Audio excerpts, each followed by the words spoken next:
Ah.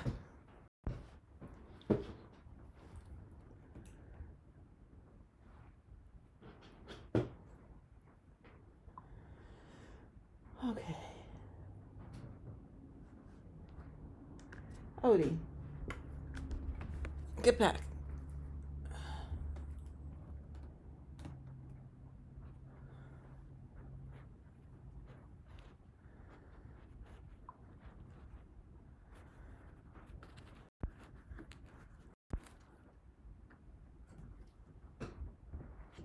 Okay. Oh, hi everybody. Sorry I'm late. I'm just trying to get this my iPhone so that my hoop gets in the picture correctly. And such a fiddling around there. Okay, and just when I think I got it,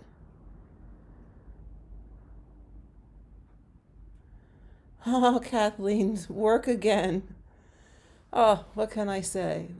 Well, I came on a little later hoping I could catch some of the people that missed last time because I was in the morning, but I thought today, since there was a lot of talk on the group about starting and stopping threads. Hi, Kelly. Kelly, by the way, thank you so very, very much. I hope you got my thank you note. I thought we'd just talk about starting and stopping threads. There was a lot of discussion that I saw this morning on the group, and people having difficulty or wondering. I have a kitty cat here that wants to come up and help. And what did you do with my thread, you little stinker? Hold on, be right back. No. Okay, those of you that have cats, I'm sure you understand. They like to get a hold of your embroidery floss and carry it off.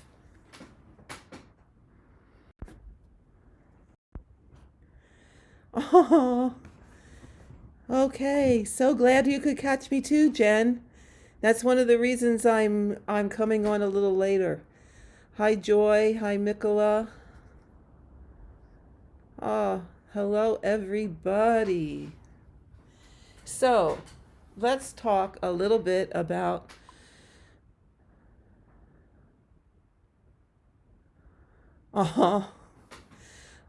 let's talk a little bit about starting and stopping threads, because as I said, I know that there were a lot of people in the diagonal stitching group this morning that were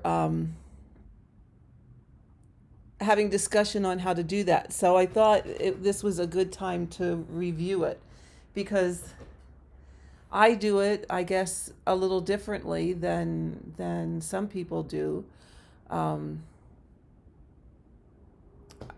I try and hide them. I don't like all that mess on the back, so let me zoom out just a little bit. There, you can still see. It saves, hi Jen, it saves a little bit of having all those threads on the back of your work. It makes it a little bit neater. Of course, I think you all probably already know about a pin stitch. And I've shown that many times, so you could go back at some of the other videos and find that. And I think some of these other techniques I showed through various other videos and through Hy-Vee, through various other videos, a little bit here, a little bit there. So this is a good place to put it all together for you. So let's see. And like I said, if you have questions along the way, please stop me and ask your questions,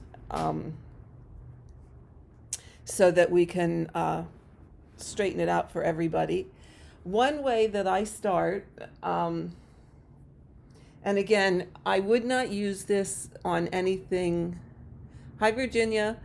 I would not use this on, say, 20 count or 18 or 16. I would only use it on the higher count fabrics, like your 25, 28, 32, because if on anything else, it's not going to hide as well as it does on the, say, 25 count or the 28 count.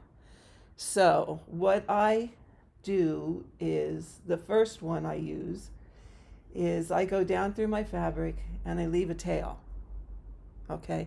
If you need me to zoom in closer, please holler at me in the comments and I'll try and watch and do that. So if you go down through the fabric, come up straight across. Okay. So you're coming up. Okay, my camera is turned a little bit funny, so see, this is what I was fussing with. So let me turn this way so you guys can see it. Let me adjust a little bit here. And when I get done showing you this, I want to show you this awesome stand I found. Okay, this is what took me so long to come on. Here we go. Okay, bear with me here, guys. Okay, Jillian, I'll try. Let me find the spot again. Oh, darn. Okay, let's do like this.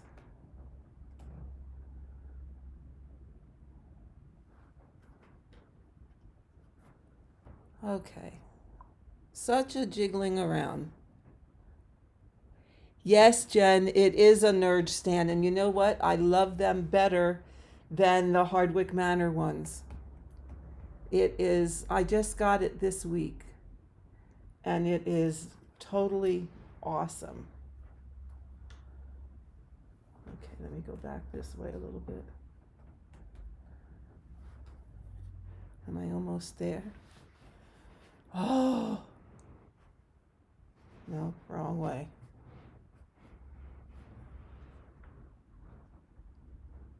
Oh, there it is. Here we go. Right, past it. Okay, I'm just going to do this.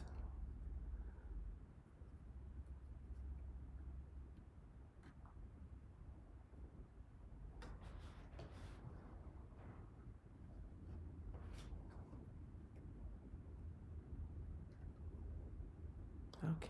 All right, let's try it here. All right, as I was saying, go down through your fabric. Come up right next. Okay. Well, now I'm turned around again. What in the heck? Okay, guys, here we are almost 10 minutes into this, and we're goofy.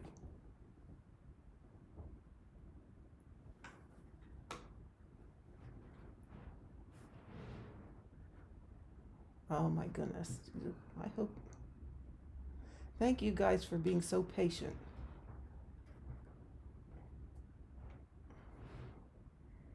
There we go. Okay, we'll just have to play around with this as we go. All right. You'll get the idea. This is the top. This will be in the top of your stitch. Okay? Unlike, it looks like, but you can do it in the bottom, just like it looks like I'm doing. All right? Hold on to that tail. Okay? Go down where you came up, where that tail is coming up. Okay? And hold on to that. Give it a tug. Now, go where you would start the first leg of your stitch. Okay? Go down again where your tail is. Okay? All right. Put your needle in where you're going to come up to make the cross. And don't pull it back out like I'm doing.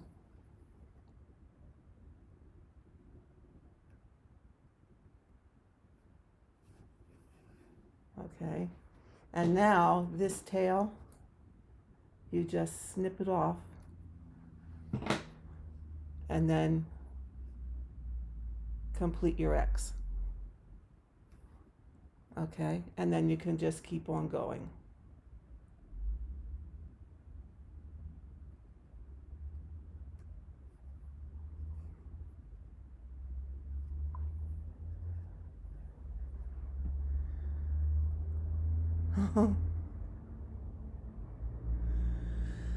Oh, you're so welcome, Holly. Time to stitch, thank you.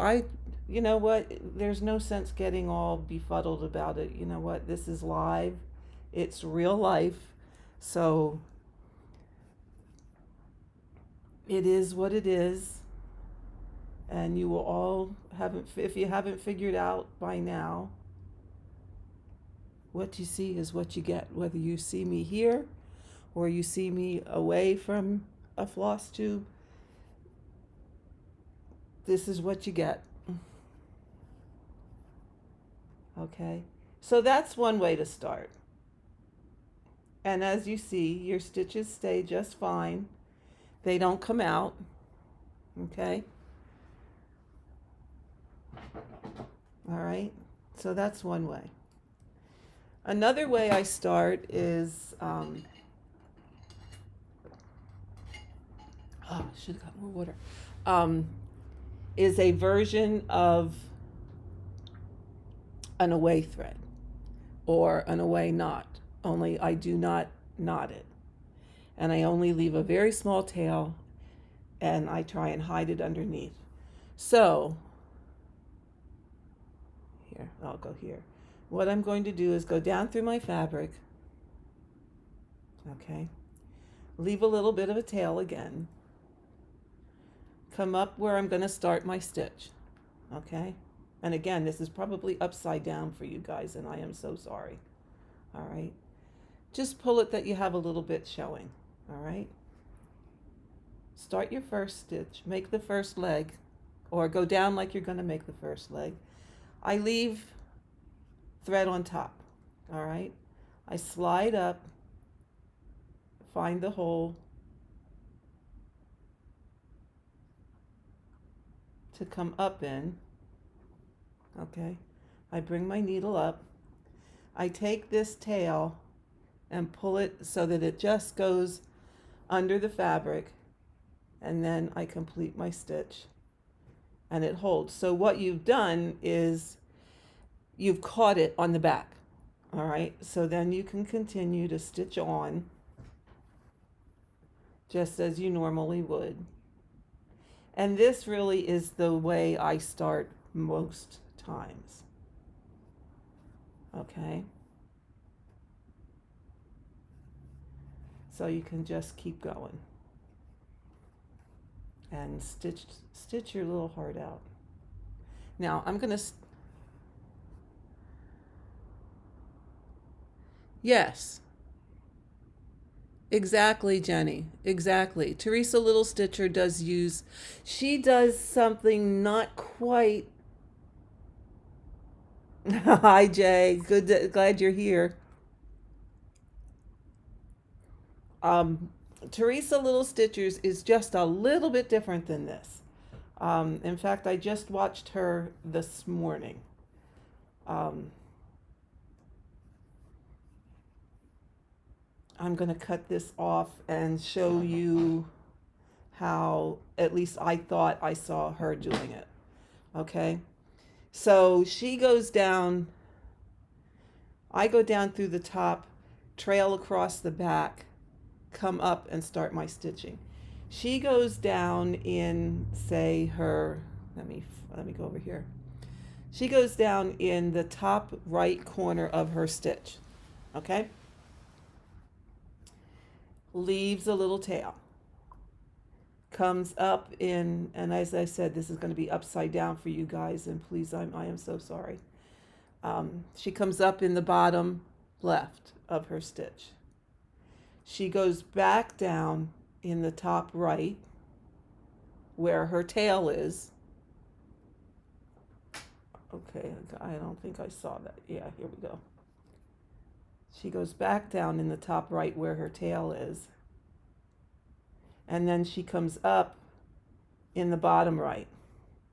And that also catches it. And then again, clips this off. Okay, so she has essentially not quite as many steps as I did.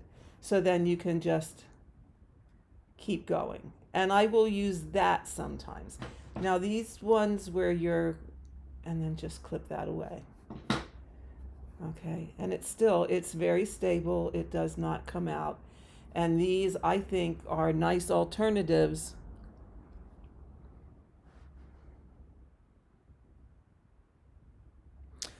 Kelly, you can try it. Hi, Luann. You can try it on 18 count. I would think that these last two methods that I just showed you will absolutely work on 18 count. I wouldn't do that first one where you're like putting an underline at the top.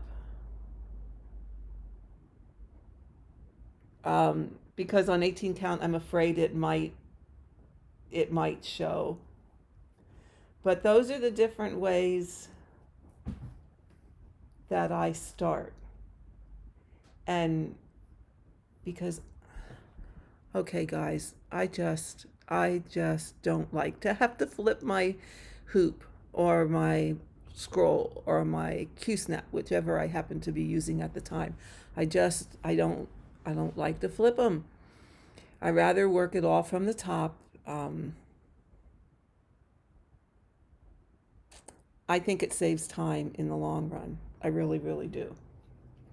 So those are the different ways I use most often to start. And then, many people out there have shown the traditional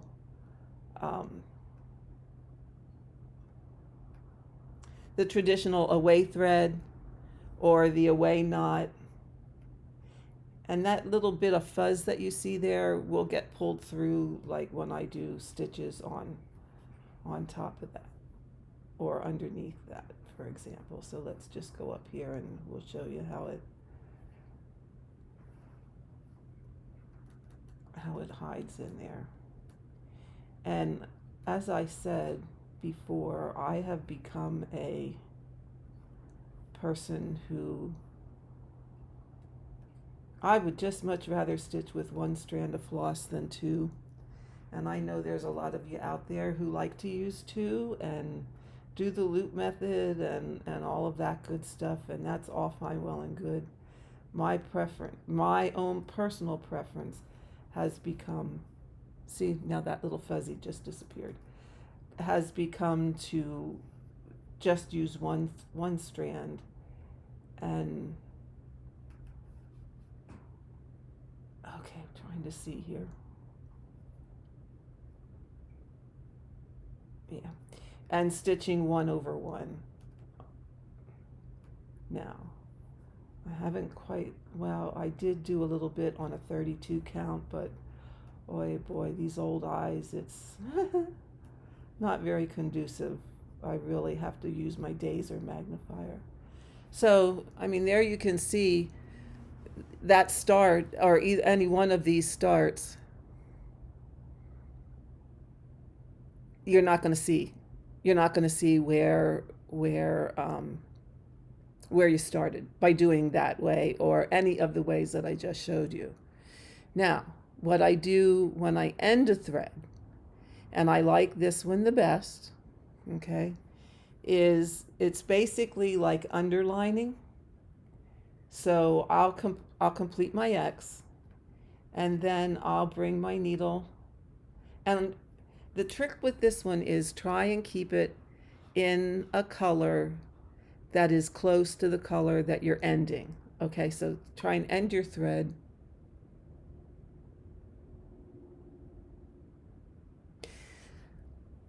Oh, let's see.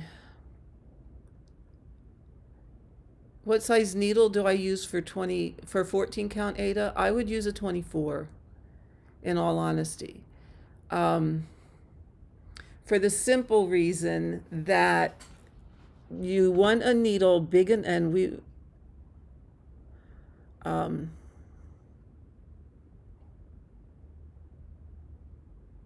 V. We want a needle that's big enough to open the hole enough so that when you're pulling your thread through, your thread doesn't drag. A 28 on 14 count probably isn't going to do that. And then that's the reason that your embroidery floss may fray very easily. You know, you use it a little bit and then it gets all those little fuzzies on it. Or it wears thin. Again, that's from the friction of the floss going through the fabric. And especially when you're using like a 14 count Aida, that fabric is very stiff and probably pretty heavily starched to begin with, and that just tears at the embroidery floss. So you want to use a needle that has an eye big enough to open the hole enough so that the floss doesn't drag as you're going through. So to be perfectly honest, I really would use a size, pardon me, a size 24 on 14 count.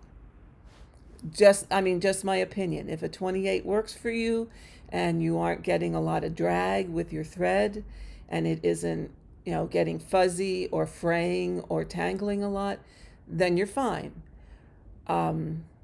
I've not found that to necessarily be my experience. And really, I'm not an expert, guys. I really am not. You guys give me way too much more credit than what I deserve.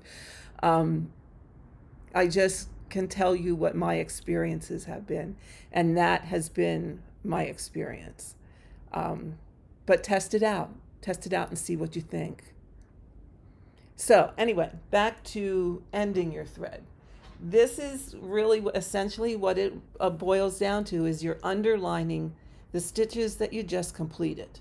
Okay, so I'm going to come up through my fabric underneath the stitch and keep this, like, if you're using a dark color fabric, don't do this underneath stitches that are a light color, because then you have the potential for it to show.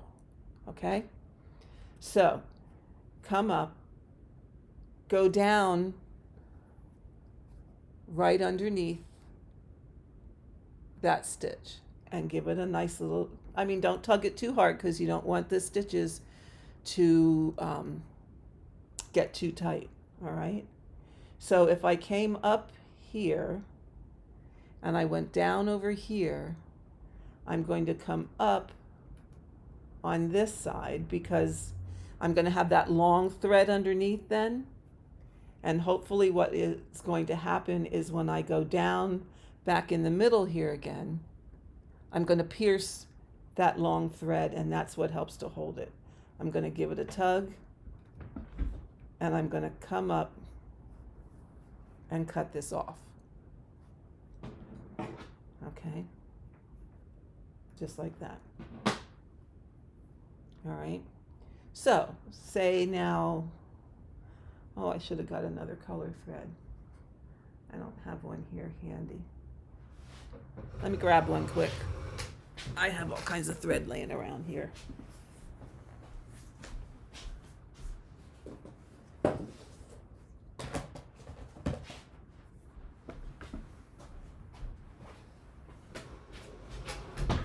Okay, let's give you this pretty color.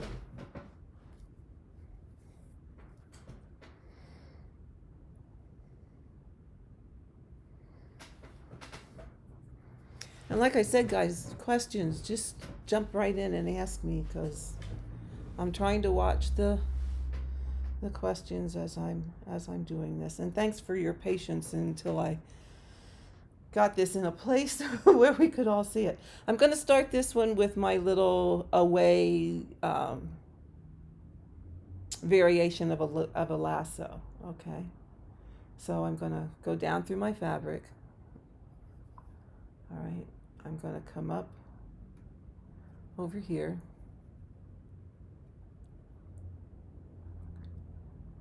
Oh, hi Judy, how are you? I hope you can eat lunch while you're taking a little longer break. Okay, I'm going to come up over here. I'm going to leave that little tail. All right. And again, I apologize for this being upside down. I'm going to go down. And then I'm going to come back up.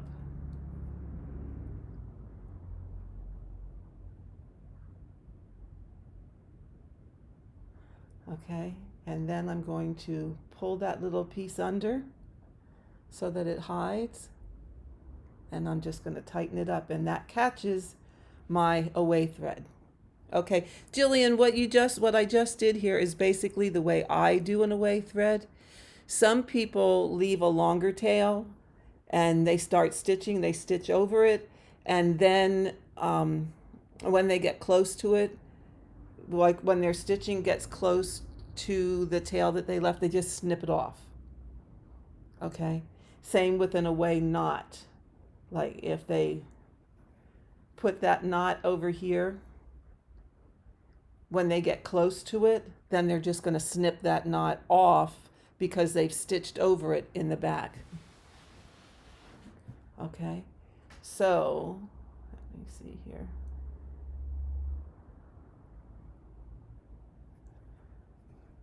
When I add this color, let me zoom in a little bit bigger for you. Here we go. When I add this color,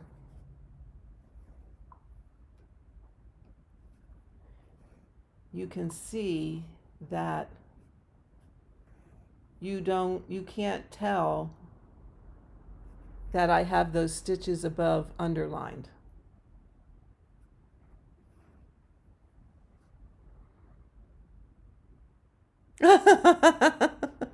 Oh, Judy, that's good. You're retired, so it doesn't matter how long your lunch break is? Absolutely. Don't you love it? That's my feeling exactly. I'm retired, so guess what? I do what I want pretty much when I want. Okay. So do you see how you don't even notice where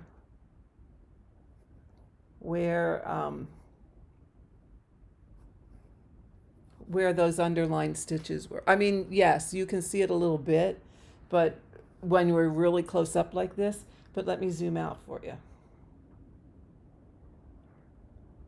Okay, so you're going to look at it from far away. You're not going to tell. You're not going to tell. And I probably could have pulled them a little bit tighter than I did. However, I didn't pull them quite as tight as maybe I normally would have. But those are the ways that I start and end my threads. Now, the other thing that you can do is end your thread.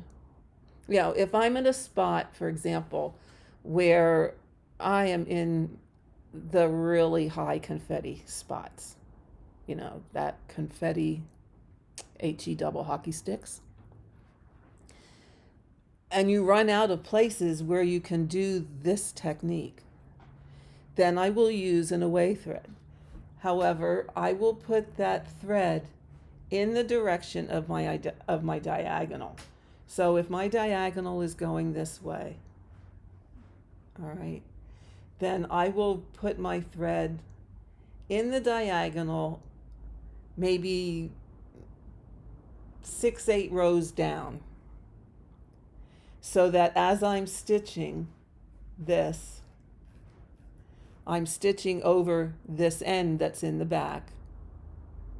Okay, that when I get to that, I can just nip it off. All right, so you end up, you know, you see a lot of people that have all these threads over. Okay, so if they're stitching the diagonal top right to bottom left, they have all these threads to the right of their diagonal that they'll need to clip off after they complete that next diagonal. If you want to avoid that, then just run your thread down a few rows so that you can, when you get a row or two above it, you've already stitched over it several rows, which is sufficient, and then clip it off. Hi, Pascal. Oh, 10 minutes. Well, I hope you have a productive 10 minutes here for you.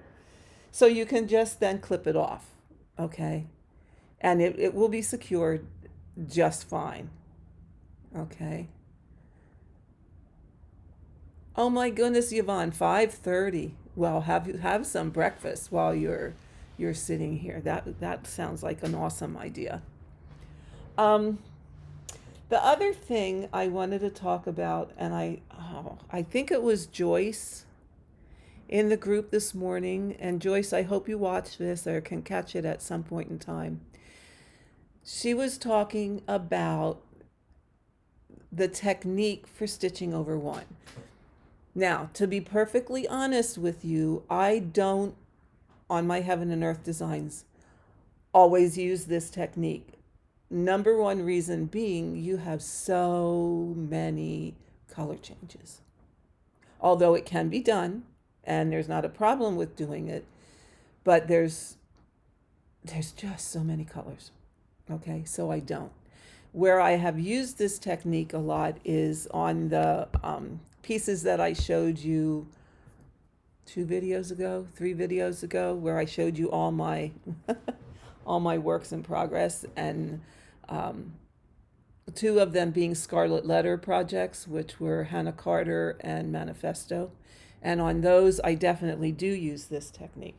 But it's a technique to stitch over one so that you don't lose your stitches behind the threads in your fabric. Ah, thirsty. Okay, so what I do is I am working, okay, I complete X's as I go. All right, we already know that. And then I kind of zigzag my rows. So I will work left to right, then right to left, then left to right, then right to left, down my diagonal or down my page or whatever area I'm stitching at the moment. Okay. So I'm going to try and do this backwards here. So I'm going to watch you on the monitor. Watch me on the monitor. So at this point, to do this, I'm going to work left to right. And now that's backwards for you once again. Okay, okay, we want to work left to right. And I want to make it so that it's the right way for you. So let's come up here. Okay, so I'm going to come up. I'm going to, oh, Pascal, you're in Belgium. How cool is that? Okay, so I'm going to come up in my upper right-hand corner. Okay, I'm going to go down in my lower left-hand corner. All right. Now, what you want to look at in order for your stitches not to slip, and let me zoom in really close. Oh, I'm zoomed in as much as I can. All right, let me see if I can come down a little bit. Okay, I lost you in my thing. Oop, wrong way. Here we go again, adjusting. Aha, there we go. Okay, do you see how to make the first leg of this stitch, the center of that, what will be my X, is a vertical thread?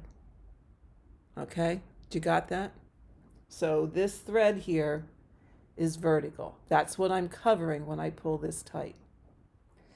When you go to complete your X, you want your travel on the back of your fabric to be the same direction as that thread that you have just covered. All right, so I am going to come up in my upper left-hand corner. Oops, got to do it this way so that it's the correct way for you. It's backwards for me.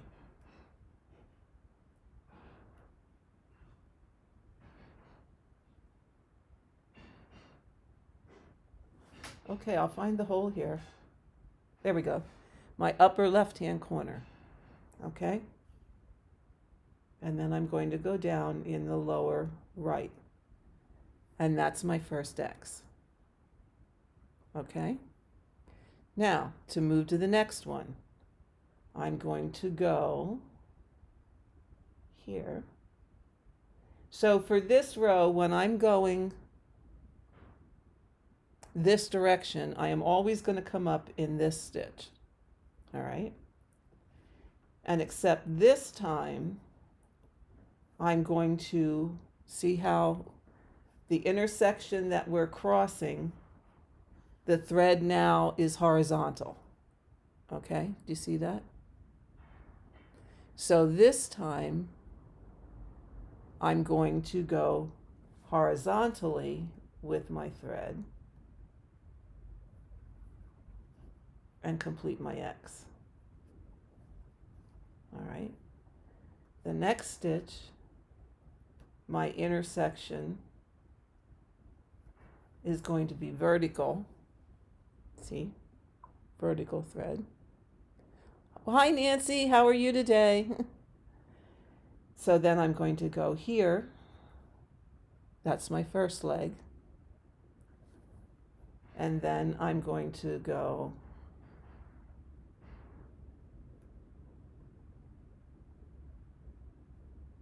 here to complete my X. So do you see what's happening? On your back, the back, when you travel on the back, that travel thread needs to be in the same direction as the intersection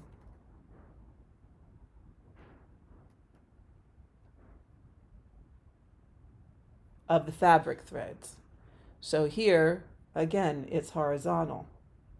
So we want to travel horizontally to complete that X. Okay? This way, your threads will not slip underneath your fabric threads when you stitch this way. Personally, I think it also makes your stitches neater. Because what here, I'm going to do one here again. What happens is, okay, that one is a vertical thread. All right. What happens by going that direction, you can pull on this all you want, this direction, that direction, whatever, and it's not going to slip under because the underneath thread, all right, the top thread is going vertically. The underneath thread is going horizontally. So it doesn't give this stitch a place to be able to slip behind because that underneath thread, now there I just really pulled too hard, so loosen that up again. That underneath thread locks it in place so that it can't slip underneath unless you pull really, really, really hard. Okay? So that's how a preferred way to stitch over one. Okay. Like I said, I don't have trouble on my Heaven and Earth designs with my stitches slipping. It has not been a problem for me. Again, oh golly gee whiz. A lot of your tricks with that is due to tension. You know, sure, I can pull this really hard and sure, it's going to distort, but you see it's not slipping underneath. See that? Okay, so, okay, I know I pulled that too hard. We're going to have a kitty cat up here in a minute. I know I pulled that too hard, but I can just gently loosen it back up and it will be in place. You know, it's not going to It's not going to hide underneath my fabric like some do. But like I said, I don't have trouble with my heaven and earth designs for some reason. I don't have a problem with stitches slipping, although some people do. So this is one way to fix that. The other way, and again, I don't know, you can use it on heaven and earth designs. But again, with all the color changes, it would be difficult. But another way you can stitch is really, it's like doing, where am I here? It's like doing a continental stitch. And then you lose your thread, needle, come unthreaded. Kitty cat, don't be taking my floss. We have a kitty underneath here. And he's a floss. No, he doesn't eat the embroidery floss. He's now rubbing the camera. Let's see, here we go. This is, oh, maybe I can't get him.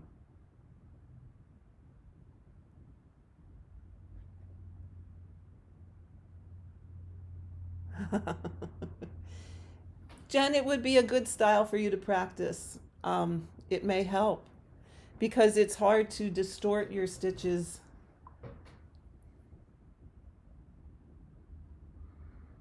Yes, Jen, and the other Jen. Yes, everybody has a different style. You do what works for you. This is a hobby, and everybody finds what works the best for them. And and that's the way you stitch. There's nothing wrong with that. You don't want this to be a job. But that's one way. The other way that people stitch for over one is basically, let me see if I can get it here. Okay, my kitty cat is, all right, here we go, is coming up. And basically what you do is a continental stitch in one direction, okay? So that you're making that long stitch on the back. And again, this is upside down here, folks. My apologies.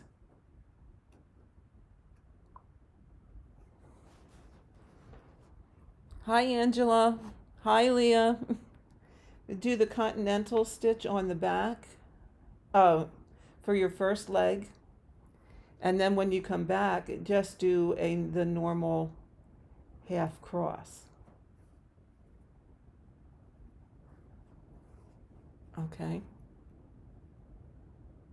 And that's another way that will prevent your stitches from slipping because, again, you have that long thread on the back that will prevent your embroidery floss from going through the fabric threads. Juanita, it's 4 a.m. in Japan. Oh my goodness, bless your heart being up at 4 a.m.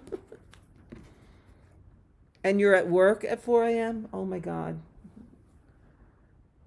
Oh my gosh, that's my sleepy time.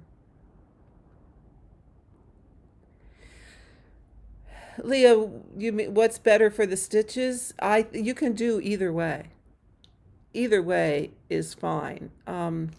Like I said, Heaven and Earth Designs, I do the traditional 1x at a time, bottom left, top right, bottom right, top left, and work across my rows that way.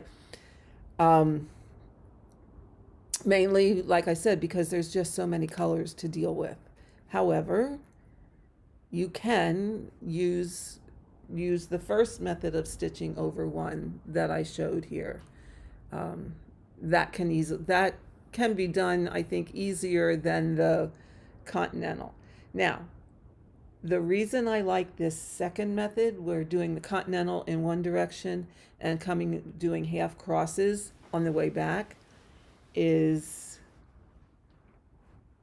if I want to stitch faster on those scarlet letter ones I have,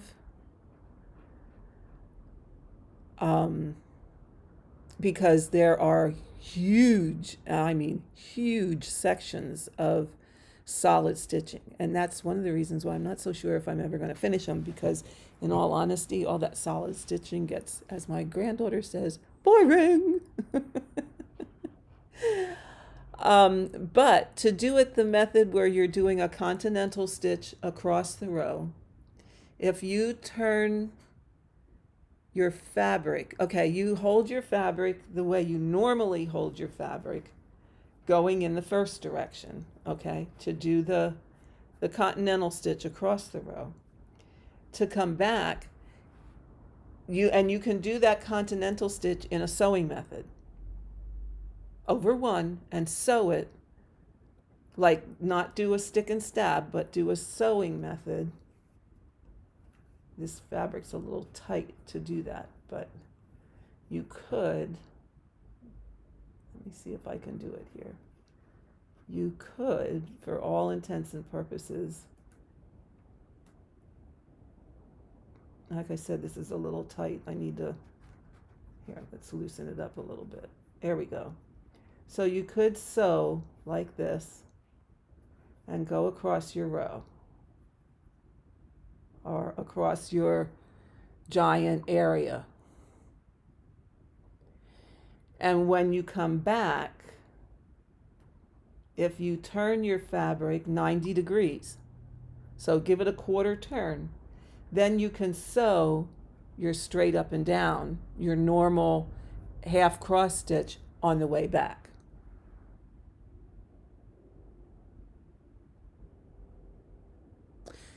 Jenny, I think you're right.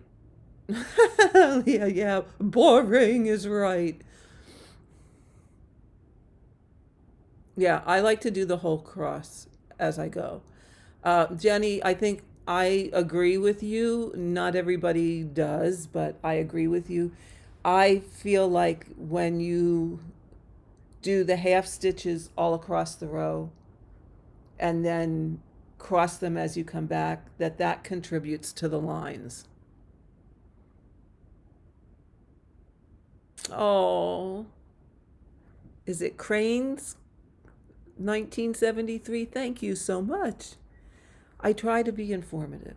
I really do. I mean, that's why I'm here. That's why I do these videos. Besides that, it's just fun interacting with you guys. It is fun. But back to Jen, I think that may contribute to lines because of the way, I mean, if you think about, you have a diagonal going this way, a diagonal next to it, and where these stitches meet, one stitch is pulling in to the right, the other stitch is pulling to the left, and that just widens your hole and makes lines.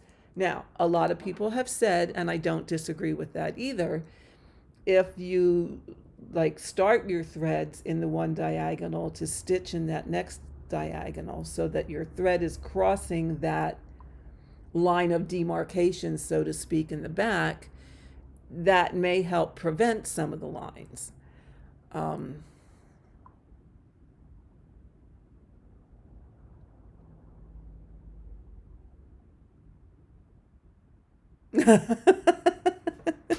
Oh, Kelly, I am right there with you. I hear you.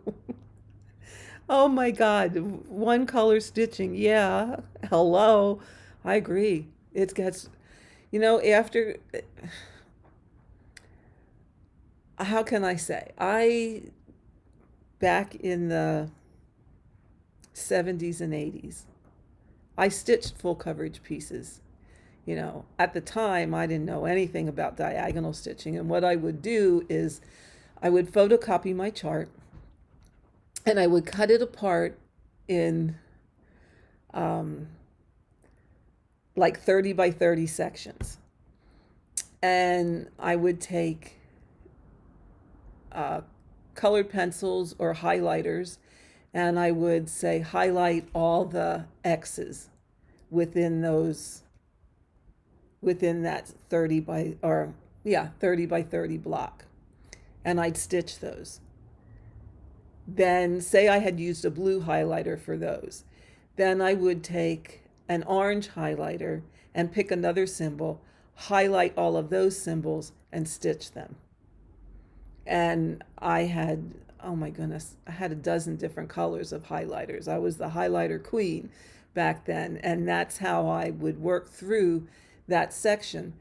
I would, however, have the next sections right there so that if some of those colors traveled and I still had thread left, I could move into that next section, and that's what helped prevent lines from that. But that's how I stitched years and years ago.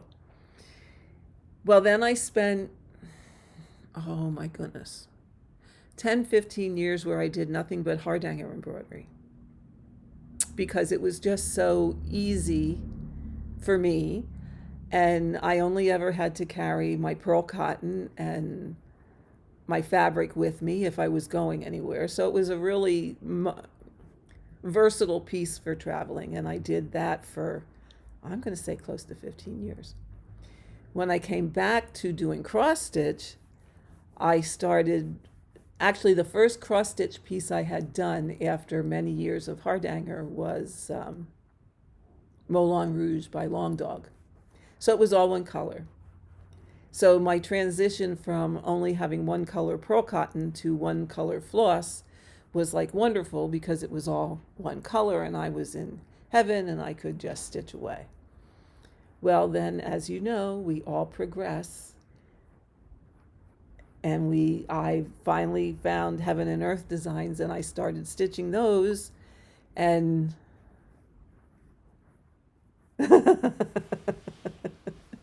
and now one color is so boring. I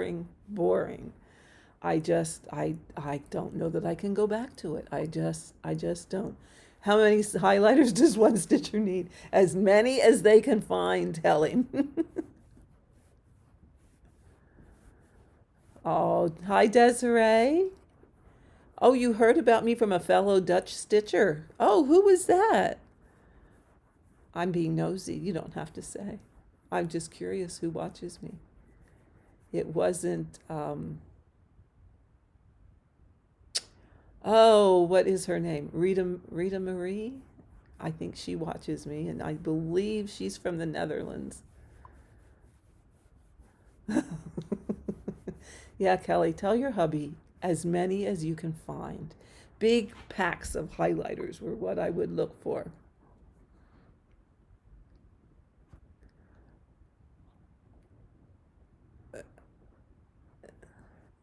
Leah, you would love to find a way to get a Haid? You can, they're downloadable. You can get a PDF. Is that what you're, because where are you? I'm drawing a blank. I'm assuming far away, not in the States. Oh, or do you mean getting all the stuff to do one?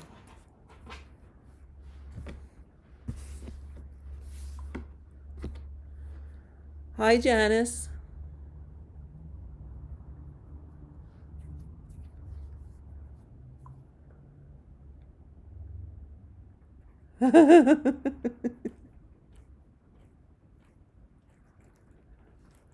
You know what?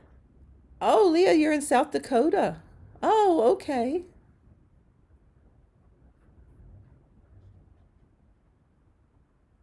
I don't know, it's different colors on the. Do you know what? They are perfect for parking because if you're, the floor. Well, Leah, the patterns are, you can download them so you don't have to have them shipped to you. And watch for her sales. She just had a 50% off sale right before Thanksgiving. And she'll probably have another sale because she usually coordinates them with holidays. So keep an eye out somewhere between Christmas and New Year's. Ah, Joyce, it could have been you. I think I did see you post in a Dutch group that uh, I think I did see my name this morning in another group, but I can't remember which one it was.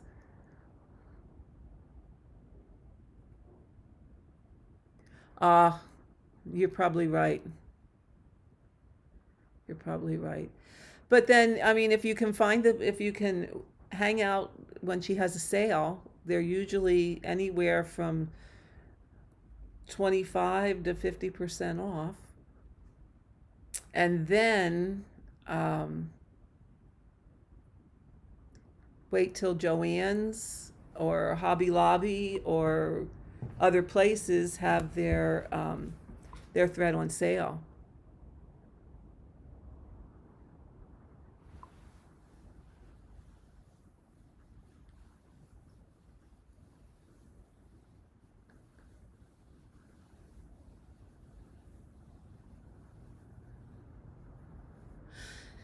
Yes, Jenny, Pattern Keeper is the way to go. Absolutely. Absolutely.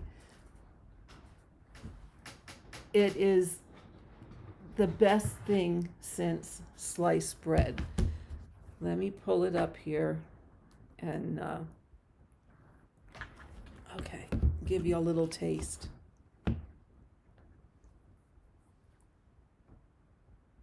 Okay, where's one I haven't?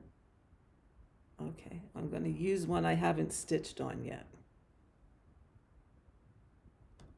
Okay, I'm going to move my stand out of the way and see if we can look at Pattern Keeper. Ooh, let's zoom. There we go. Okay.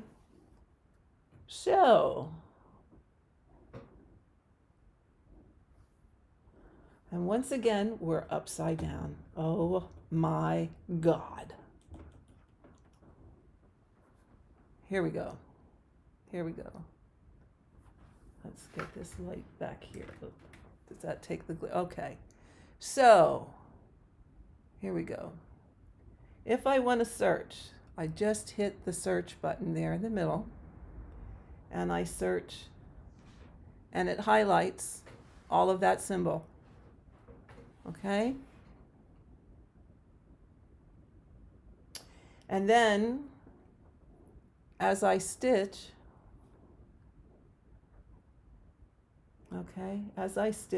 I just go highlight the marker, and I can mark off my stitches that I stitched. And down here at the bottom,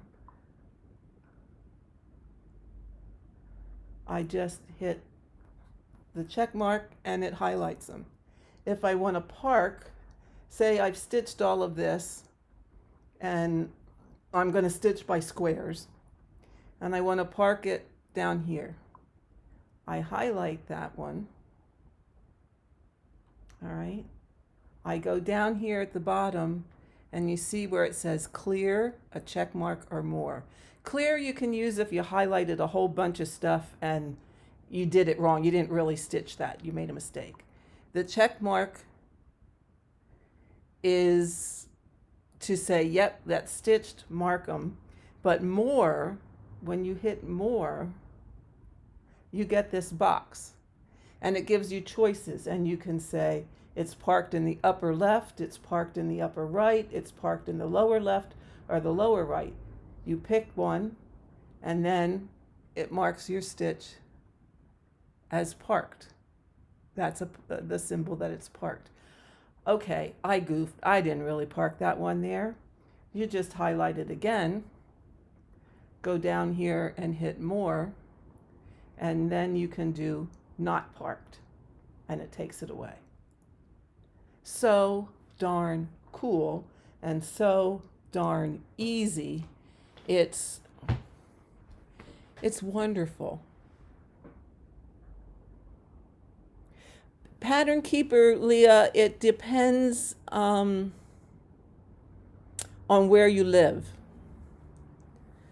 I think in the States, if I'm not mistaken, it's about $8.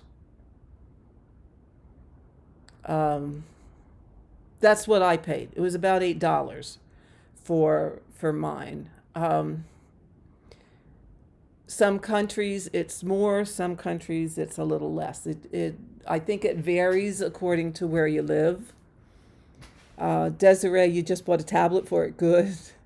Yeah, hi Linda. I'm an iPad user also. I mean, I'm using a MacBook Pro here to do my live videos. I have an iPhone and I have an iPad Pro, so I'm an Apple person. My son-in-law would get angry with me if I did anything else. But I did buy a Samsung Tab A to do Pattern Keeper with, and it is wonderful.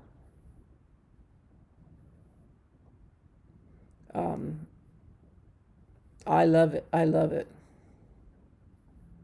Do I still park threads in the wrong place? Well, upon occasion, yes. However, here's the cool thing. When you mark, even if I'm stitching row by row, stitch by stitch, okay? And let's see if, what can I prop this up on here so I don't have to hold it so much? Okay, guys, even though I had my thumb fixed, now it's my wrist, and oh my gosh, I can't always hold things the way I like. Okay, so let's go.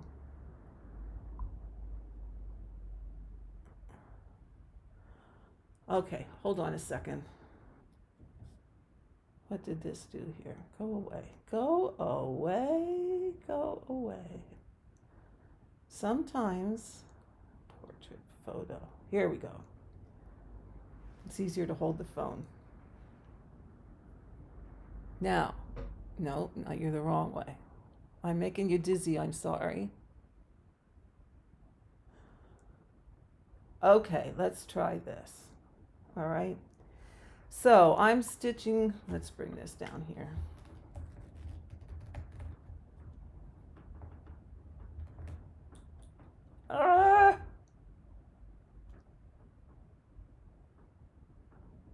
Okay.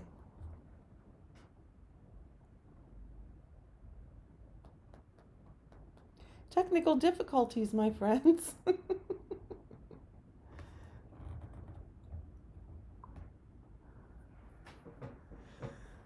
Oh, you're not the only one. Okay. Let's try this. Here we go. Now I don't have to hold it as much, and I can just move it here a little bit. All right, so I'm stitching merrily along. And I'm going to stitch this row here. So I'm going to highlight that stitch. Okay. And I'm going to stitch this. Now remember, this is stitching row by row, stitch by stitch. Okay. So I stitch that stitch. Then I have two of a different color, and then here's the next one. So what I'm going to do is mark it as parked. Okay. Then I'm going to go back and highlight the stars.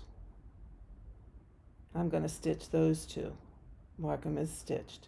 It's used again over here. So I'm going to mark it as parked. Okay. I'm going to then go back and stitch this stitch. Okay, and I'm going to proceed that way through everything else.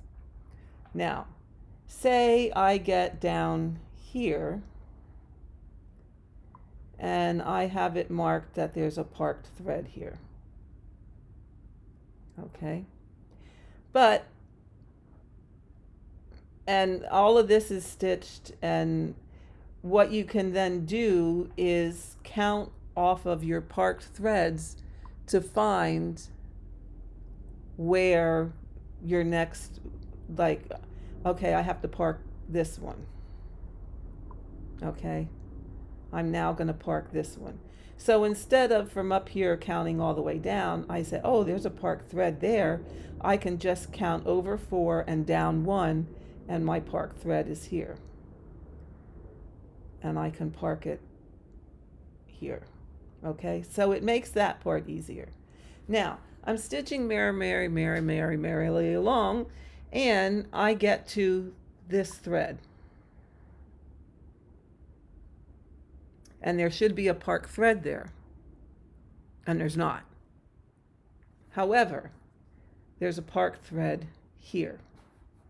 In this, there is an actual thread in this spot, right here, next door.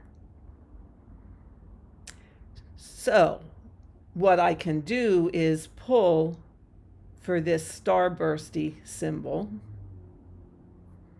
pull that thread, look at that color, and match it to the actual thread that I have wrongly parked in this square, and see, is it the right one? And then it's that easy for me to fix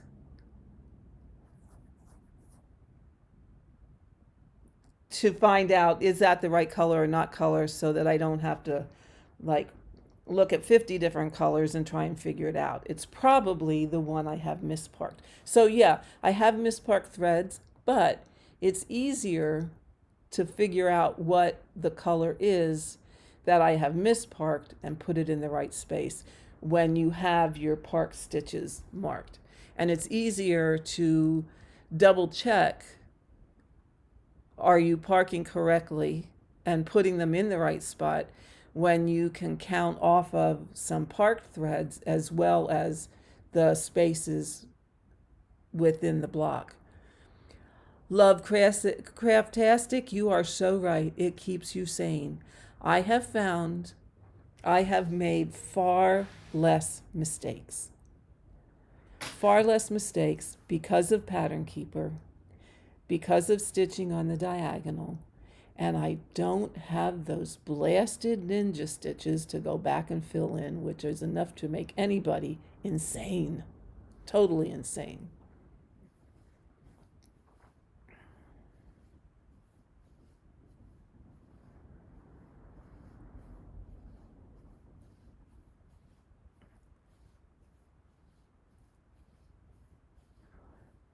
Trying to catch up on you guys here. Oh, Jenny, you bought the Fairy Tale supersize max color. It's like going to cross stitch college. Kelly, you're a hoot. Oh, that's so funny. But I'm glad. I am so glad you guys are learning, that I can help you learn some things.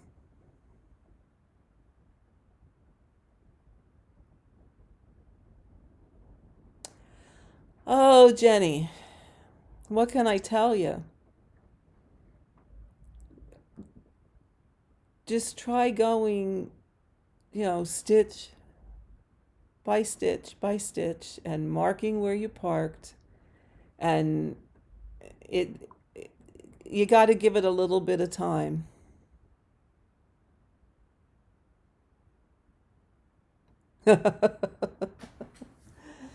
Yeah, Janice, I hear you. I hear you.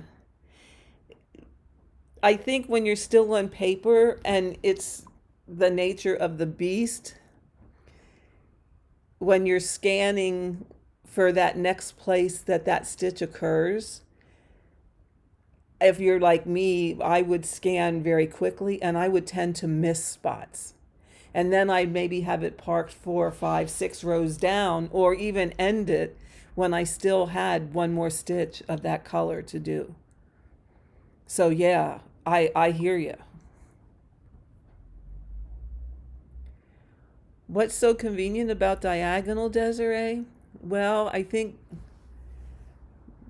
a lot of people here will jump in and probably agree with me. Number one is, by stitching the way that we do, or that I do, you don't have all the ninja stitches, because when you stitch row by row, stitch by stitch, you are stitching every stitch as you go along, so that when you have that row completed, or when you are done with that row, you're done with that row. You don't ever have to go back to it.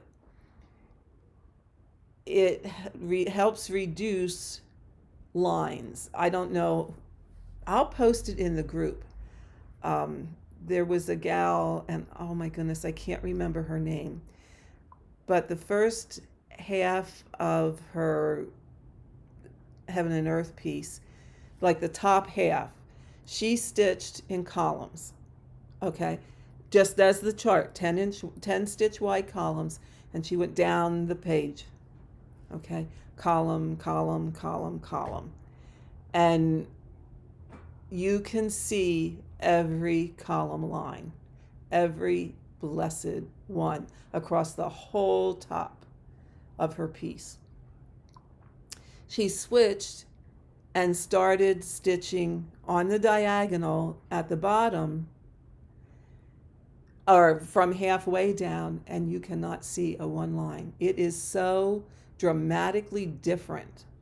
If I think most of you people guys are in the diagonal stitching group, I'll post a picture in there because I can't, or can I show you here? Oh, I don't know if I can get it on my, tablet.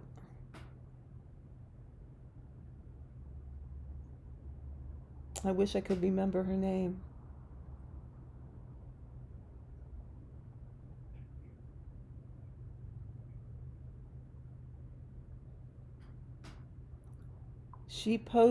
I'm sure she posted in the diagonal stitching group at one point.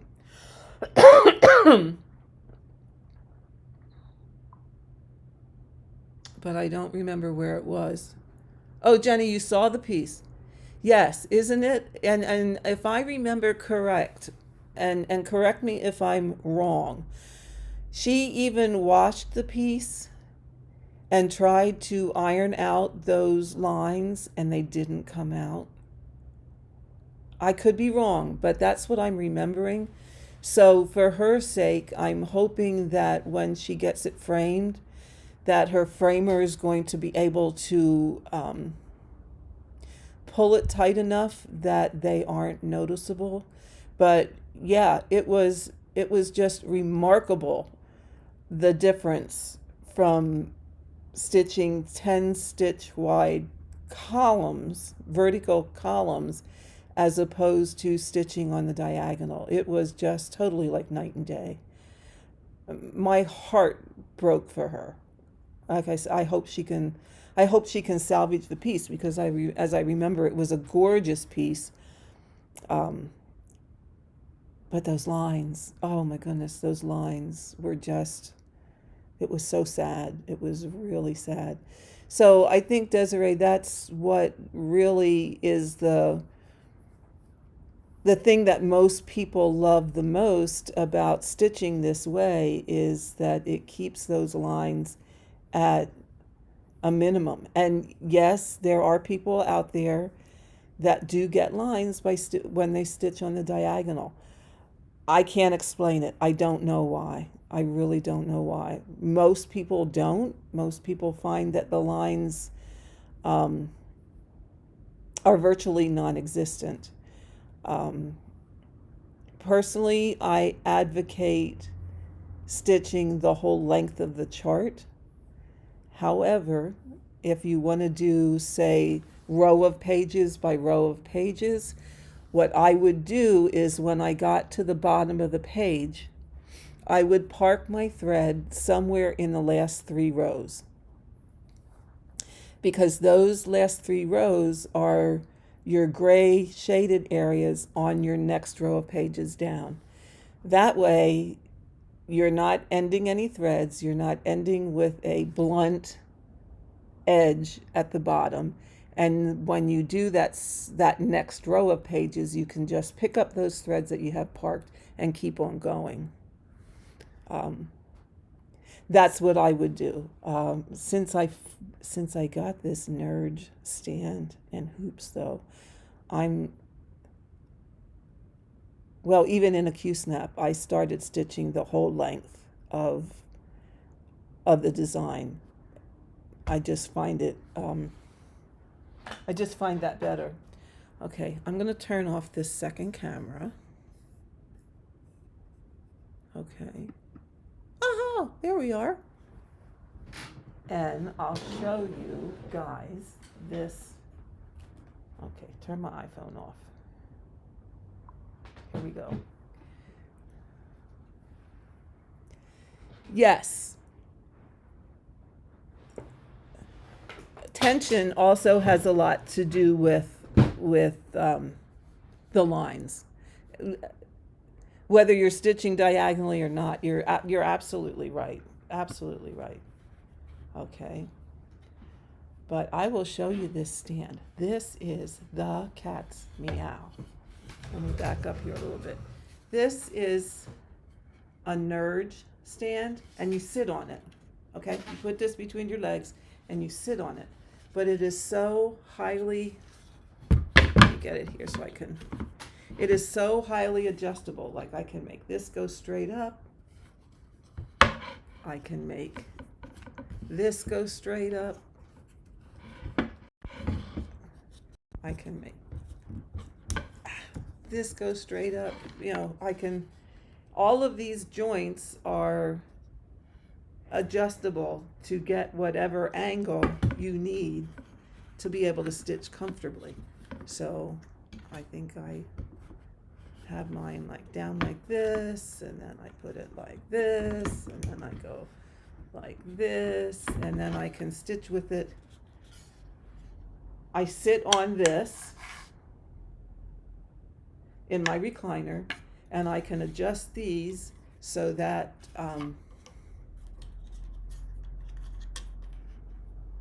when my hoop is in here, I can have it right up to where I want it.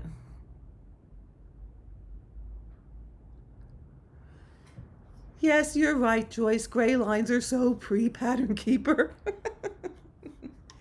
And then your hoop fits in here, okay?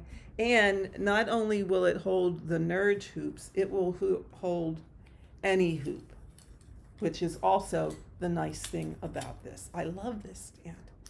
I like it even better than the Hardwick Manor one. But then your hoop just goes in here like this, okay? And then you can adjust this to wherever it is comfortable for you. And when you want to go to the back, you just flip it all. Now, of course, you would have to do this, but you can flip it up. Here we go.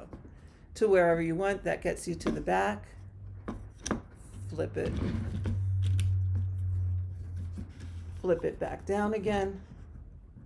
And keep on stitching. I love it. No, Joy, it will not hold a Q-snap. I tried.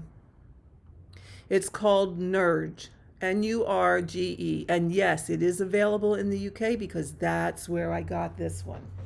I got it off of Etsy. Let me tell you.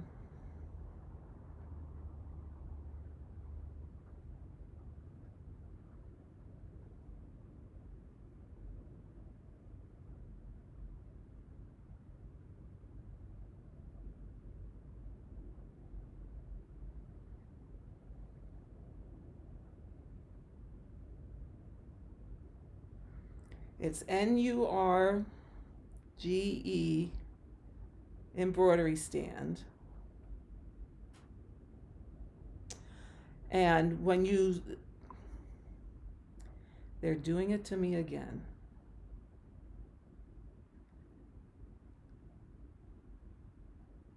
They want to change Nurge to nurse all the time on Etsy. Right now, I think they're out of the sit-on one, but they have a table one that converts, I think, to a floor one. But I would think that this one you can also sit on. But I'll tell you what, they are awesome.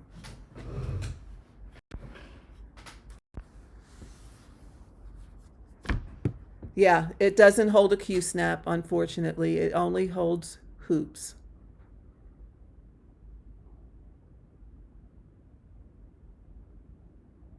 Yes, their hoops are amazing. Their hoops remind me very, very much of the Hardwick Manor hoops. They're every bit as nice as the Hardwick Manor hoops. And and they're cheaper. They're not as expensive. Now, they only come in round, I believe. I don't believe they come in like rectangular or um, square like the Hardwick Manor. And they're from Crafty Imaginations UK. So they are in the United Kingdom.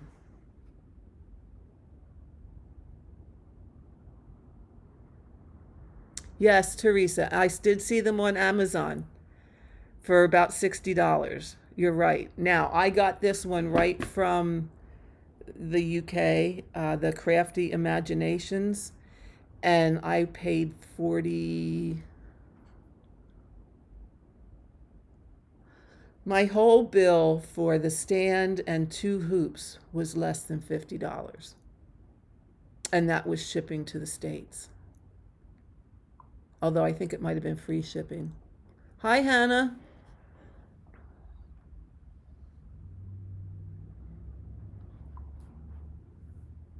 Yes, hoops are from seven. Yeah, that's about the price range if you get them from the Etsy shop. But yeah, I love it. I absolutely love it. In fact, bye, Desiree.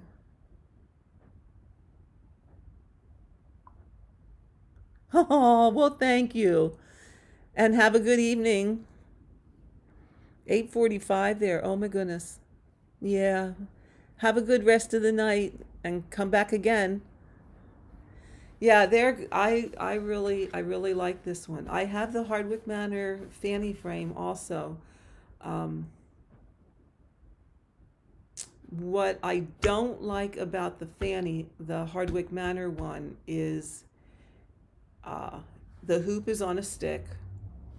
If you want a different hoop, you have to buy only their hoops that are on the stick. And even when you tighten it to the height that you want, your stitching, it tends to not stay in one place. It tends to shift around on you. And that I didn't like. Although I will still use it, especially if like I'm going to a day stitch-in or a weekend stitching retreat. This one I like better because when it's there, you position it, it's positioned and it doesn't move around on you.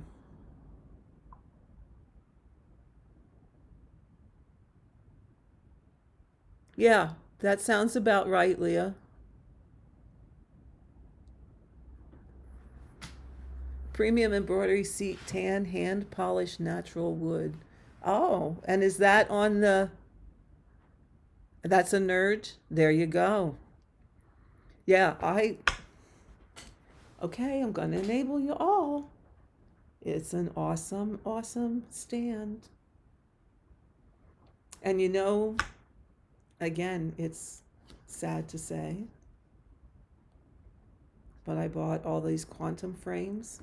I have every size and 3 sets of side stretchers. And I don't use them. I like these much better. So I'm debating on selling them. I don't use them, they're brand new. I just like these better. It's more portable. I can take it with me. Oh, Virginia, no need to apologize. No, it's life. It's life. Oh, yeah. Typing can be hard with Parkinson's. I get it. I'm a retired nurse, so no need to apologize. Absolutely not.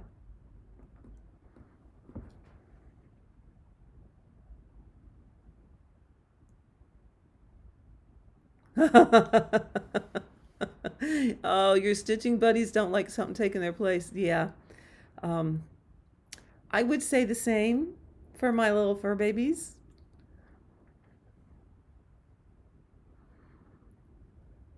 Yeah, let's see, where are they? Here's one.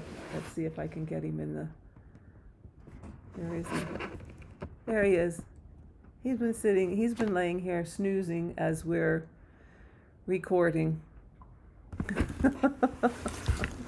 My big furry. Yeah, a lot of people like their Q-snaps, and yeah, I get that. My trouble is this. And you guys that have been following me for a while have heard my saga about my left hand. I had basal joint arthritis in this thumb. So I had surgery here, and they took a bone out and got rid of the arthritis, which that's wonderful, and my thumb is great. However, what isn't fixed, and I didn't realize was as much of a problem as it is until after my hand came out of all the splints and stuff, is my wrist.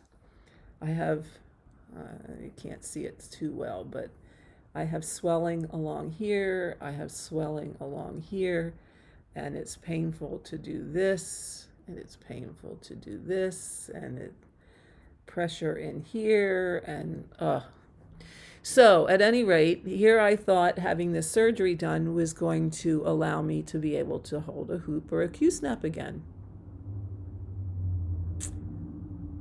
Well, that didn't happen. I still can't hold it, not for any length of time. I have no strength in this wrist at all. I can't even pick up a pot off the stove.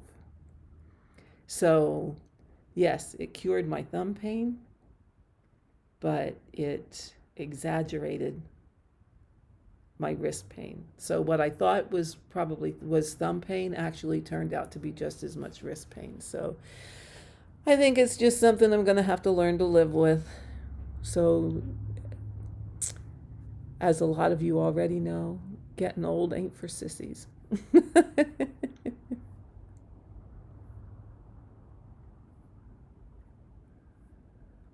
Do I have any advice about developing friendships online?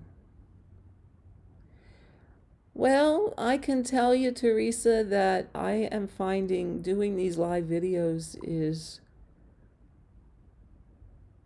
I'm finding a lot of people what I consider friends.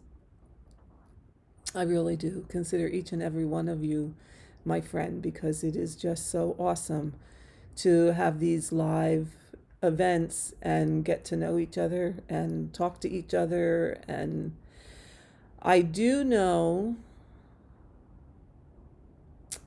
no wait, what's the name of the group? Virtual Stitchers. Join the Virtual Stitchers Facebook group. And they go, yep, Hannah, thank you, you're right. And they go on, it's called Zoom,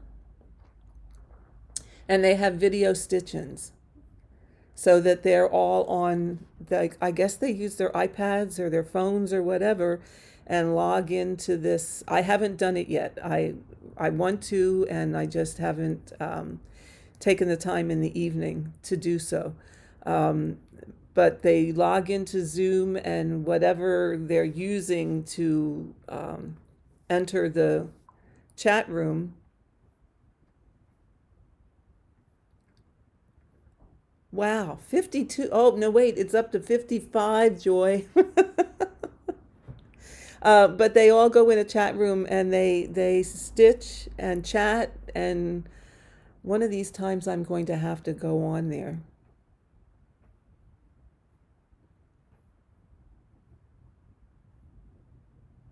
Yes, Jenny, you're absolutely right. That's why, and I think over the years, I have tried every stand known to man.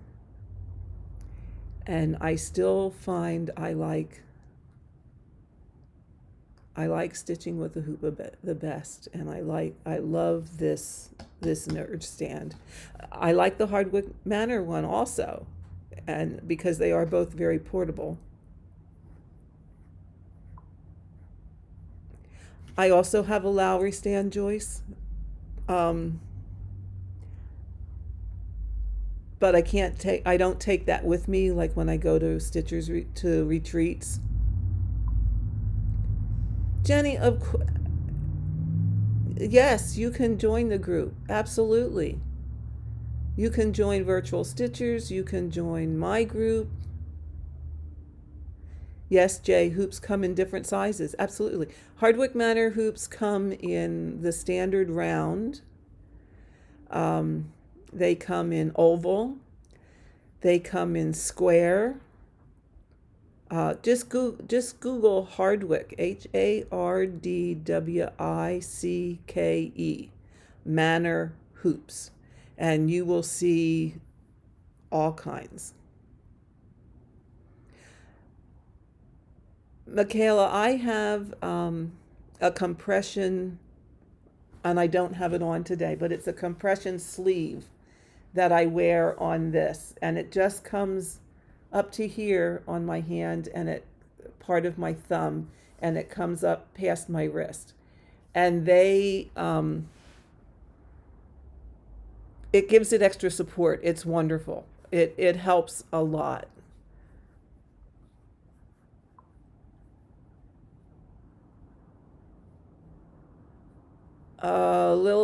Libeth, I hope I'm saying your name right. Really, Hannah's right. Don't worry about crushed stitches. Honestly, don't worry about them.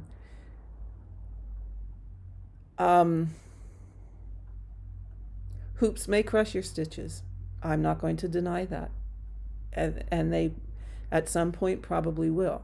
However, when you wash your piece, and unless, of course, you're using like an over-dyed thread that you can't wash, that it would bleed. As long as it's DMC and your Heaven and Earth designs are charted for DMC, it's not a problem to wash, and you really have to wash them to get the grid lines out if you've used the Easy Grid fabric. You're going to wash your piece, you're going to roll it in a towel and get all the excess moisture out, and then you're going to lay it face down on an ironing board. After you've patted that ironing board with a couple of terry towels, like bath towels, okay? You want it face down, and we are going to iron it till it's dry, or just about dry, and then hang it up to dry the rest of the way. But what you will be able to do then is essentially block it, like pull it back into the appropriate shape. And because your fabric tends to shrink just a smidge, your stitches are going to puff back up. So even if they were crushed, even if they were just a smidge distorted, they're going to puff back up, and they're going to be just fine. The trick is you have to have your piece face down when you iron it. You can't iron it face up, or you're going to smush the stitches and they're not going to puff up. So face down on a terry towel, a bath towel, iron it till it's dry, and then hang it up, and it should be fine. I've done it many, many, many times. If you have a piece that used over dyes, and there's question about the color fastness, go on, and I know you can get it from Amazon because that's where I got mine. Take some floss, take some of that floss, stitch some stitches on a scrap piece of fabric. Get a product called Synthropol, Syntropol.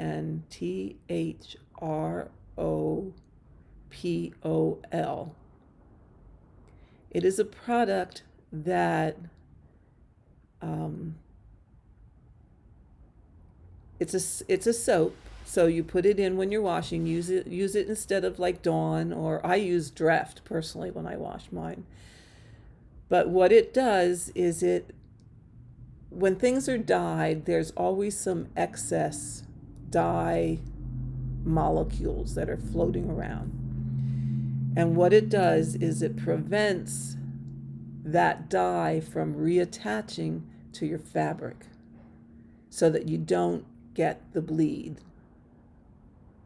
Okay? You don't get like that red ring around that red area that you stitched. Okay, so what you can do is take some of your overdyed thread that you're uncertain whether it's color fast or not on a scrap, stitch a little bit with it, throw it in, wash it with that product, Synthropol, and make sure that it isn't going to bleed onto when you wash your finished piece. That would be what I would suggest that you do.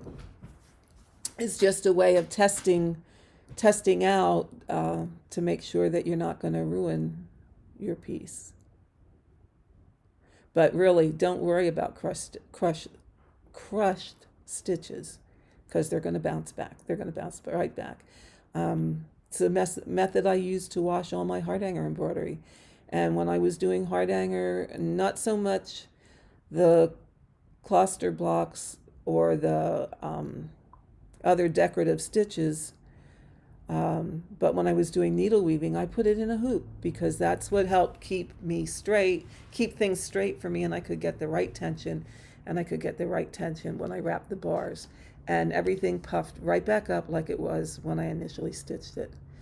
Jenny, it's called Synthropol,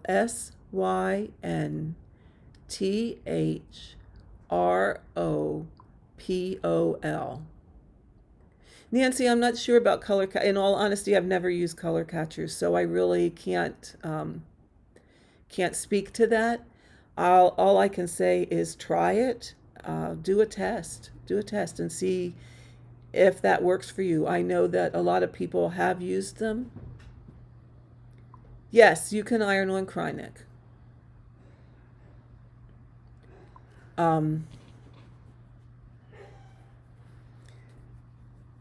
Now, I wouldn't have a really hot iron, but you can iron on the Krynic or however the world you say that. Yes, that's correct, Jenny. SYNTHRO.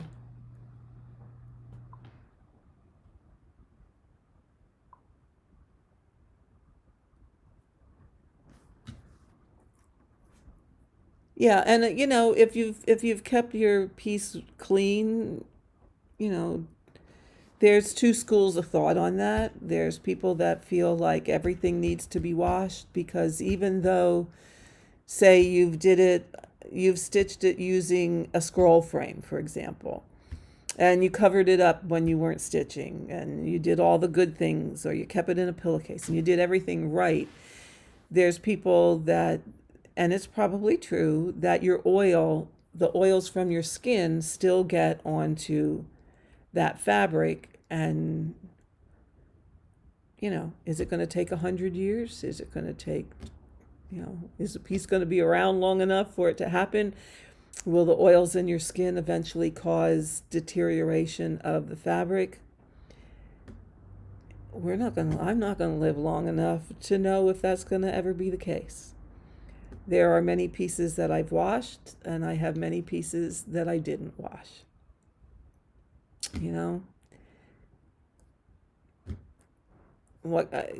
I think it's a personal choice. However, my Heaven and Earth, when I finished the stockings I did for the kids, for my grandkids, I washed those.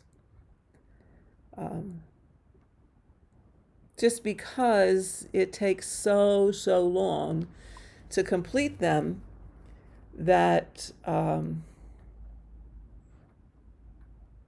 they get dirty. I can see it now on my Stitchers Retreat. I can see the unstitched fabric looking a little dirty. Am I going to wash it now? No, but I will definitely wash it when it's all done, which I figured I got at least another 2 years to go on that thing. Although I was very proud of myself. I actually got 600 stitches done yesterday, which is amazing. No, I did, of course, stitch most of the day. However, I did get 600 stitches completed. So, yes, my Heaven and Earth designs I will wash. It's all DMC. They get dirty. I feel like those I need to wash. But again, it's up to your own personal preference and what you would like to do. Why am I seeing some things?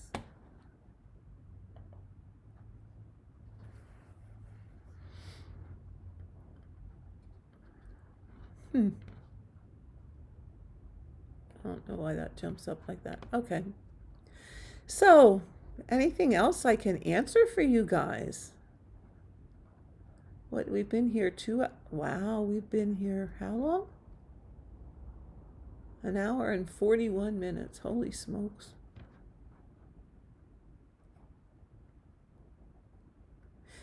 Yeah, yeah.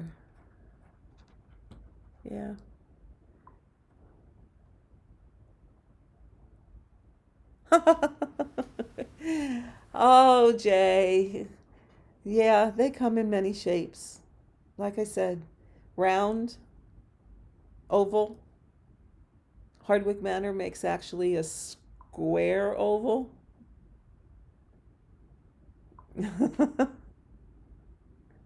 No, Teresa, I don't use a grind cord. I should.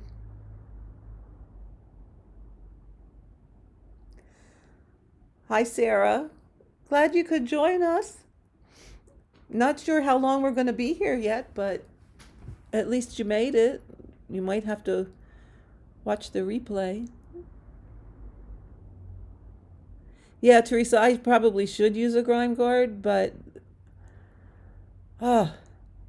Stitcher's Retreat is so big that it's hard to get it all stuffed in a grind guard. So really what I end up doing is just kind of rolling the sides in up close to the hoop and stitching that way.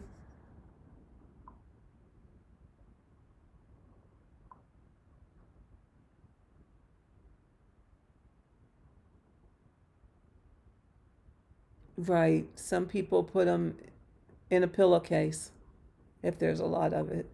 Yeah, that's true.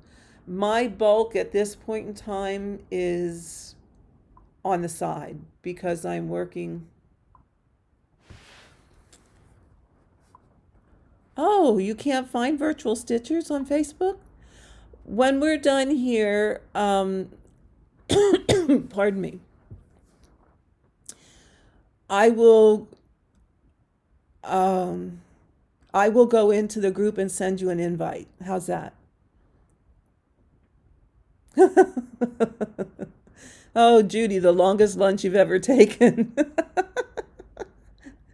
Oh my, well, let's see. We're going on almost 2 hours, so yeah, you did take a long lunch.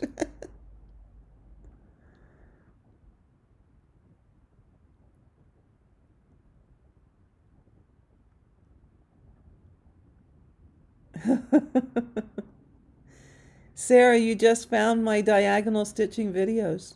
Well, do try it out. Do try it out. And that's why I do these live ones, so that if you have questions, you can try and catch me live.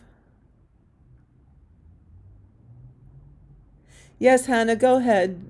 Go ahead. You can link it on the group. That's fine. No problem. But Sarah, that's why I do these live ones, so that if you have questions, we can talk about it here, and I can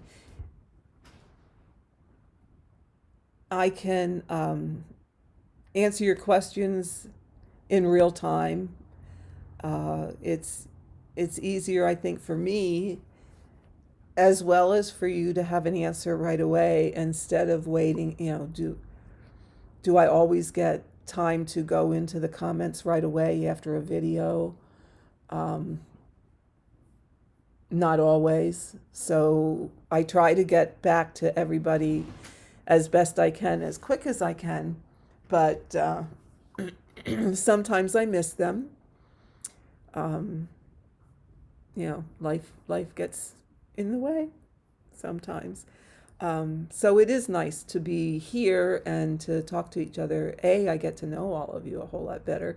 And B, I get to answer, you get your questions answered a whole lot quicker. And, I can demonstrate it for you or do whatever it takes to help you understand how to do something. So I think that works absolutely great. Nancy, let me write you guys down so that I send invites to all of you. Find my pencil. Okay.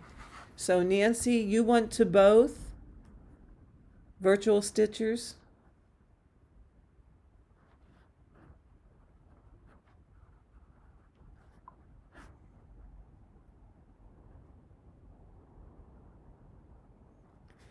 So Nancy's needlework. Time to stitch.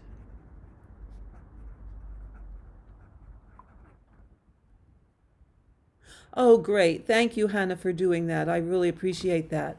So if you guys are in for the love of diagonal cross stitching, you can go in there and get the link. Oh, Bruce. Oh, well, I don't know why you weren't able to log in.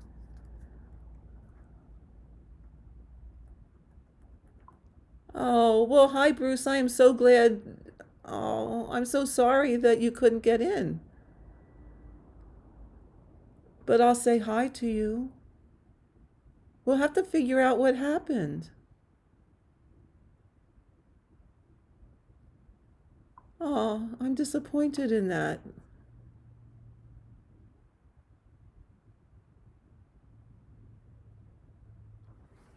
Okay, Virginia, I'll get you in both.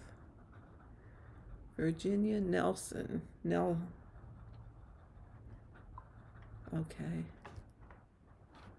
Oh, okay, you got it. Time to stitch. Okay. That's great. That's great.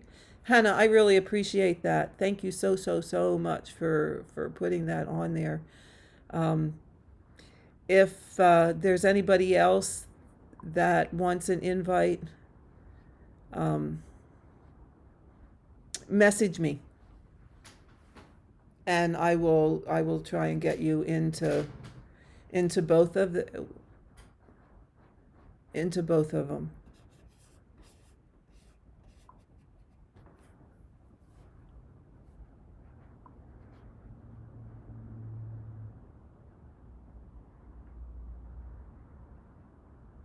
Oh, Teresa, that is a good question. That is an excellent question. How do you retain interest on such large projects? Ha, yeah, you're probably right. That probably is a whole discussion. I I find myself um, needing to switch it up once in a while because these are not the projects that we're doing are not projects that you can do in a couple months. We're talking yeah, a couple years, and it is hard to keep it up. So we can make that as the topic for the next video, and my plan is this: to do Mondays and Thursdays. And Monday, I will probably do a video in the morning. Oh, Hannah, you're so funny. Many new starts. Yeah. Well, I can tell you, join the 12 Days of Hade group on Facebook. They are doing, well, you can make it whatever you want, but some people are doing 12 new starts starting the 26th of December. So that's another group for people to join. I joined it, but I'm not doing 12 new starts. No, no, no, no, no, no, no. But I would say, hi, Rebecca.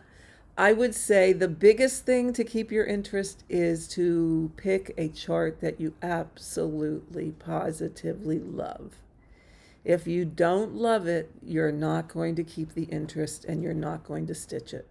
You have to love the design that you picked. In all honesty, that's what keeps me going on Stitcher's Retreat. Hi, Peggy. New starts and rotate projects. Absolutely, absolutely. Yeah. If you don't truly love that project, you probably aren't going to finish it. You know, it's gonna, well, like I said, I've been working on my Stitcher's Retreat for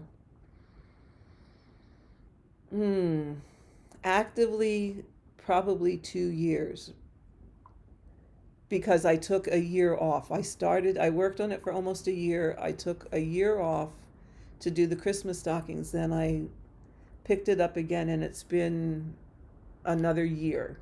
So I have 2 years worth of stitching in it over a 3-year period. And I keep coming back to it because I love it. It was the design that made me decide that I wanted to do a heaven and earth design. And Barb, my co-admin on the group, who's the person that I stitch with the most, she'll tell you, I said, I will never, never, never do a heaven and earth design. And yeah, here I am, and that's all I stitch now. So don't ever say never. Never say never, because it's going to come around to bite you. But you got to love it. You got to love the design. That's the only thing I switch it up every now and again. I spend an evening working on something different or do something different, and within a day or two I'm back on it again because I just love the design.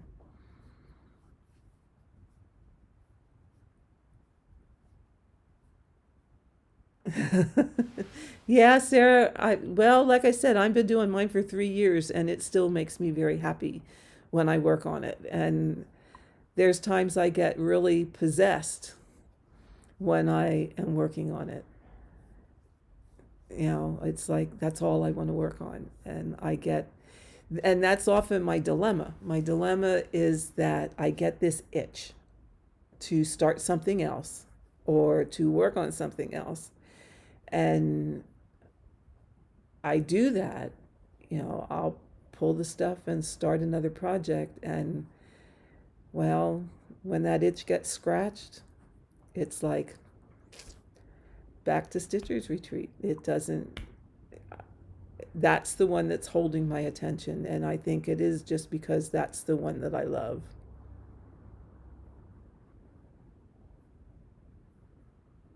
Jenny, you're absolutely right.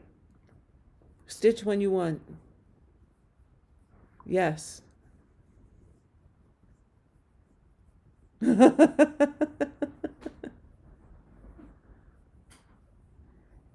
Judy, yes. Yes. You better, if you're going to stitch a heaven and earth design and give it away, God bless you. You have to really, really love the people that you're giving it to, because it's a lot of work. It's a lot of time. Had it been anybody else other than my grandchildren, I don't know that I could have gave those stockings away because they're gorgeous. They are absolutely gorgeous. And I made one for I have 2 grandchildren, a boy and a girl. And I made each of them a stocking, and they got them last year right before Christmas so that they could hang them for Christmas. And had it not been for them, I don't know that I could I could not have given them away. But I wanted them to have them because years from now, when Nana is no longer with them, I want them to be able to say, my Nana made these for me, made these for us. Because, oh, they were so excited. Oh, absolutely so excited to get them. And, you know, when they're my age, I want them to be able to remember me by having had those stockings. And hopefully they hang on to them all that time. We'll see. We shall see.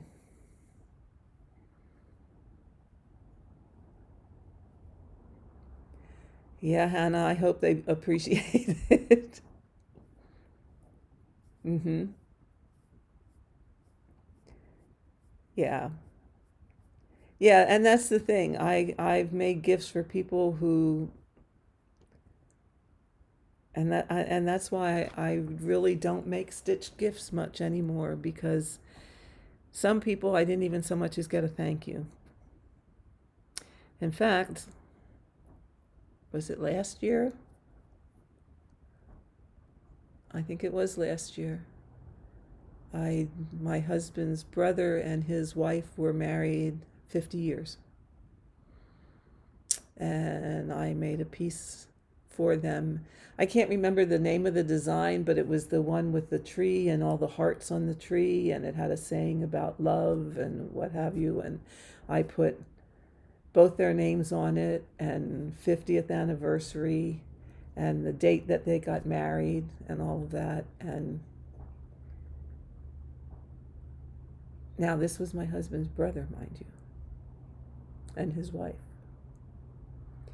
And I got a note that said, thank you for the gift. That was it. It was like a generic note that would have went to anybody else. And I said, nope, done with that. That was the first gift I had made for anyone in many, many years. And it just reaffirmed the reason why I don't do it anymore. Because you have a lot of time and a lot of energy in them, and it's just not always appreciated. And too many people out there think, oh, they just made me that gift because they didn't want to buy anything, or they couldn't afford anything else, or whatever. And that's not the case. That's not the case. You make gifts like that because they come from your heart. And when your heart isn't appreciated, you kind of stop. You kind of stop, and you just don't do it anymore. So that's my little rant about that. So are there any other questions I can answer for you today? If not, I think since we're looking at 2 hours, and it's 3:30, just about 3:30 in the afternoon here. It's about 20 after 3, actually. So that means my cake for my grandson's birthday party on Saturday should be cool. And I can put some icing on that before supper. Hi, Opal. Oh, geez, you just get here and we're about to say sayonara for today.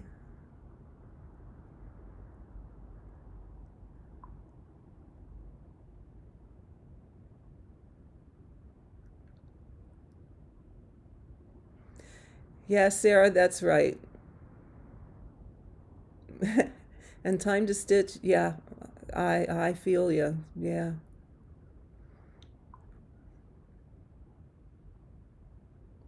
Yeah. Little Abe will be 6 years old on the 9th of December. So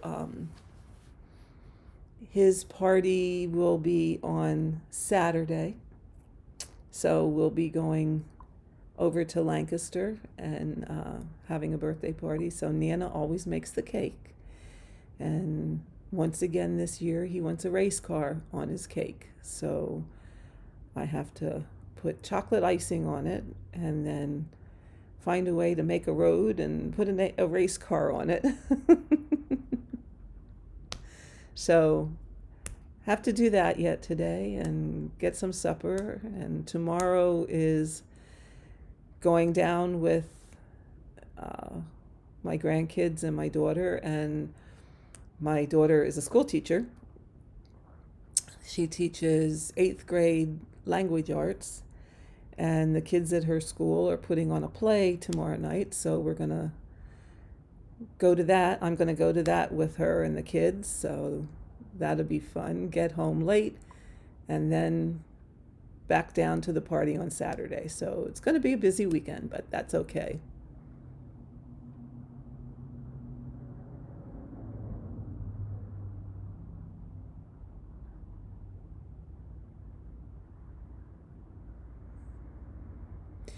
Yeah, Joyce, they did, but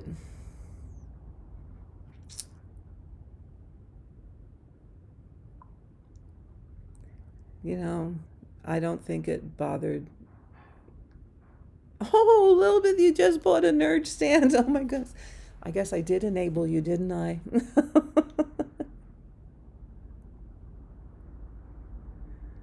Oh, wow. Only 2 left. Uh-oh. Anybody else wants one, they better hurry. Okay. Well, guys, I'm going to have to say goodbye for today. And we will be back Monday. And my guess is it will probably be late morning my time. Probably, let me think. Monday I get up, do laundry. So it'll probably be 10:30, 11 o'clock Eastern Standard Time. That I will be back, and I hope all of you can join. And then next Thursday, I'll be on again, and I'll probably do the same thing between 1 and 1:30 on Thursday afternoon, so that you guys can catch me on a Thursday. So I'm trying to at least vary the times a little bit so I can catch more people. So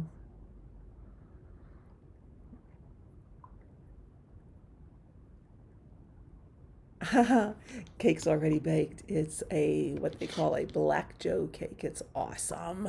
It's a wonderful chocolate cake. You put coffee in it and cooking oil, and it's great. I wish I could get each of you a piece, but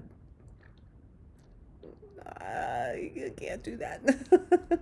So all of you have a great rest of your day, and I will see you all on Monday.